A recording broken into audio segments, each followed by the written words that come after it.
साहित्यकार राजेंद्र यादव का निधन हो गया है। रात करीब 12 बजे दिल्ली में उन्होंने आखिरी सांस ली। 84 साल के थे राजेंद्र यादव। साहित्य जगत की बड़ी हस्ती, मशहूर साहित्यकार राजेंद्र यादव का निधन हो गया है। कुछ वक्त से बीमार चल रहे थे। बीती रात उन्हें अस्पताल ले जाया जा रहा था। रास्ते में उन्होंने दम तोड़ दिया। हंस पत्रिका के संपादक थे। मुंशी प्रेमचंद के बाद उनके पुत्र ने उस पत्रिका का संपादन किया, लेकिन उसके बाद इस पत्रिका का संपादन कुछ वक्त के लिए नहीं हो पाया, जिसके बाद राजेंद्र यादव ने सन 1986 से इस पत्रिका का संपादन दोबारा शुरू किया और तब से लेकर अब तक लगातार वो हंस पत्रिका का संपादन करते रहे, संपादक बने रहे और साहित्य जगत को आगे बढ़ाते रहे। साहित्य जगत के नई पीढ़ियों को आगे बढ़ाते रहे, नई पीढ़ियों को मौका देते रहे। हंस पत्रिका के जरिए उन्होंने साहित्य जगत के लोगों को एक खास जगह दी। पूरे मामले को लेकर उनकी बेटी का क्या कहना है राजेंद्र यादव के निधन के बाद, आइए आपको सुनवाते हैं। उनको सांस की तकलीफ थी, 1-2 साल से थी, पर मेडिकेशन से कंट्रोल में रहता था।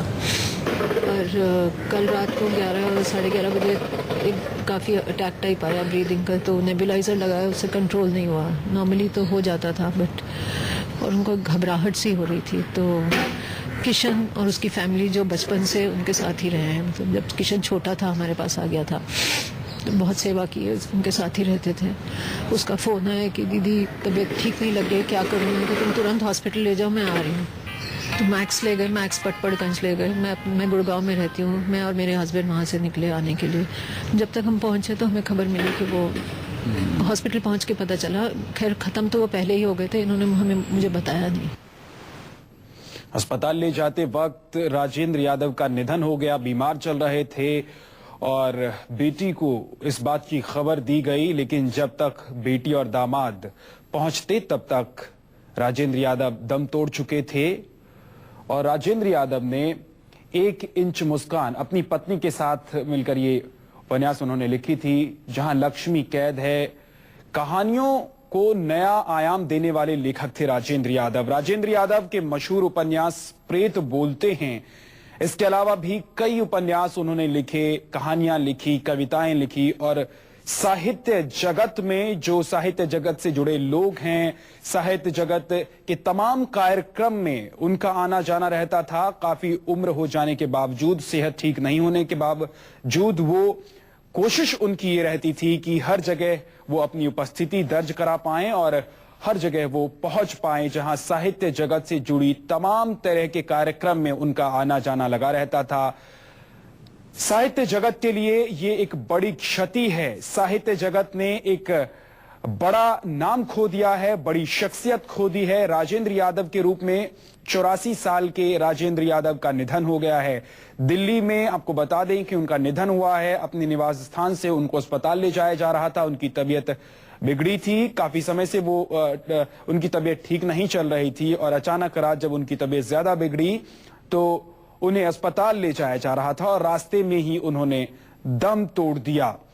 शह और मात, ये काफी मशहूर उनका उपन्यास रहा, जहां लक्ष्मी कैद है और अभिमन्यु की आत्महत्या प्रसिद्ध कथा संग्रह। तो साहित्य जगत से बहुत गहरा नाता। साहित्य जगत में इस कमी को अब भरने वाला कोई नहीं है। साहित्यकार मैत्री पुष्पा हमारे साथ फोन लाइन पर जुड़ गई हैं। मैत्री जी, किस तरह से आप राजेंद्र यादव जी को याद करेंगी? आज ऐसा मौका है कि कुछ भी बोलना मेरे लिए बड़ा मुश्किल हो रहा है, क्योंकि जो हमें आप लोग साहित्य में देख रहे हैं, वो उनकी ही वजह से आज हम खड़े हुए हैं। स्त्रियों और दलितों के इतने बड़े पैरोकार थे वो। उनकी चीजों को भ्रमित गया हो वो अलग बात है, लेकिन हमको हौसला देने वाले, हमको घर की चौखट से निकालने वाले राजेंद्र यादव थे। और लिखने के लिए बहुत प्रोत्साहित करते थे। मैं एक व्यक्तिगत बात कल की ही बता दूंगी आपको। कल मुझे फोन आया उनका और मुझे 12 बजे करीब सुबह में कहा कि एक पत्रिका है जिसको मैं चाहता हूं कि तुम पढ़ो। मैंने कहा क्यों? कि उस पर वो दृश्यांतर पत्रिका है, उसमें बुंदेलखंड पे बहुत अच्छा लेख है, तो तुम पढ़ो। मैंने उस मंगा लिया और पढ़ते पढ़ते रात में 8 बजे मैंने उनको आधे में ही फोन किया, राजीव जी वही तो मैं अपने आगे आने वाले उपन्यास में यही तो लिखा है मैंने, और हाँ मैं यही तो चाहता हूँ। मैंने कहा आप मुझे हमेशा मैत्री जी, जब आखिरी बार रात आपकी बात हुई तो भी क्या उनकी तबीयत खराब थी? क्या कुछ कह रहे थे वो? नहीं, वो बहुत जैसे नॉर्मल बोलते थे और हंसते थे, वैसे ही उन्होंने क्या, हाँ डॉक्टर नहीं, मैं यही तो चाहता हूँ कि तुम पढ़ती रहो। मैंने कहा बस मुझे पढ़ाते ही रहना आप, मैं ऐसे कह रही थी। मैं तो उन्होंने जो मैं अजित बोल रहे हैं क्या? नहीं, मेरा नाम विद्यानाथ झा है जी। अच्छा, विद्यानाथ झा। मैं उनको एक बात जो विशेष बताना चाहती हूँ कि वो जो जितने उन्होंने लेखक बनाए हैं वो सबको चाहते थे कि वो बहुत पढ़ें। और जो मेरा अनुभव है वो तो यही कि मैंने एक उपन्यास लिखा तो उन्होंने मुझे 10 15 उपन्यास पढ़वाए कह के। इतना कौन करता है किसी के लिए? कोई आएगा ऐसा? मैत्री जी, किस हद तक आपकी रचनाएं उनसे प्रभावित रही हैं? उनसे प्रभावित क्या, उनके जो मैं कोई भी घटना उनसे जिक्र करती थी तो उनके निर्देशन में जो प्रोत्साहन था, लिखो लिखो लिखो, प्रोत्साहन नहीं, एक आज्ञा, एक वो कहते तुम तो मेरी छात्रा हो, तुम छात्रा की तरह आई हो, वैसे ही मेहनत भी करती हो और मैं चाहता हूँ करो।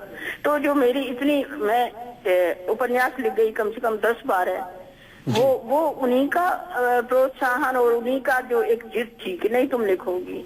मैत्री जी, राजेंद्र यादव जी की कौन सी कृति जो आपको सबसे ज्यादा पसंद है? सारा आकाश जी, उसके बारे में कुछ बताएं।